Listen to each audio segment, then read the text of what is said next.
नमस्कार, मी अर्चना. गावकडच्या रेसिपी या चॅनलवर तुमचं स्वागत आहे. मी तुम्हाला छान अशी दोडक्याची सुकी भाजी दाखवणार आहे. थोडीशी वेगळी पद्धत, पण खायला एकदम टेस्टी. तर इथं मी घरगुती मसाले वापरणार नाही किंवा दुकानचे कोणतेही मसाले नाही, तरी एकदम टेस्टी अशी भाजी बनणार. तर पूर्ण व्हिडिओ रेसिपीला सुरुवात करूया. तर दोडक्यावरच्या शिरा काढून असे बारीक कट करून दोन भाग बाजूचे काढून टाकायचे आणि बारीक बारीक अशा फोडी करून घ्यायच्या. थोडंसं साहित्य भाजून घ्यायचं. इथं शेंगदाणे, किंचितसं तेल टाकायचं, जास्त नाही, किंचितसं तेल टाकायचं. परतून घ्यायचे.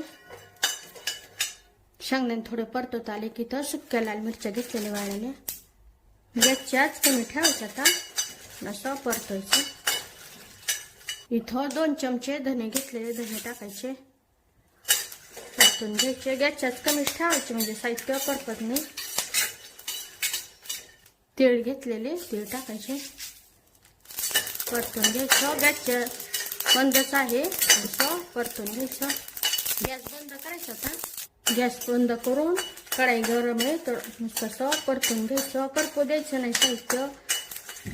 हे भाजून झालेलं आहे. यामध्ये लसूण, लसणाच्या पाकळ्या असं मिक्स करून घ्यायचं, गरम करून घ्यायचं. साहित्य काढून घेऊ. थंड झाल्यानंतर मिक्सरला बारीक करून घ्यायचं आणि सुक्कच बारीक करायचं. यामधल्या मिरच्या काढून अगोदर मिरच्या मिक्सरला फिरून घ्यायच्या आणि नंतर बाकीचे साहित्य एकत्र असं मिक्सरला फिरून घ्यायचं. त्यामध्ये तेल, यामध्ये आता हे दोडक्याच्या फोडी त्यात मोठी ठेवून घ्यायची, त्याच्या परतून घ्यायचं.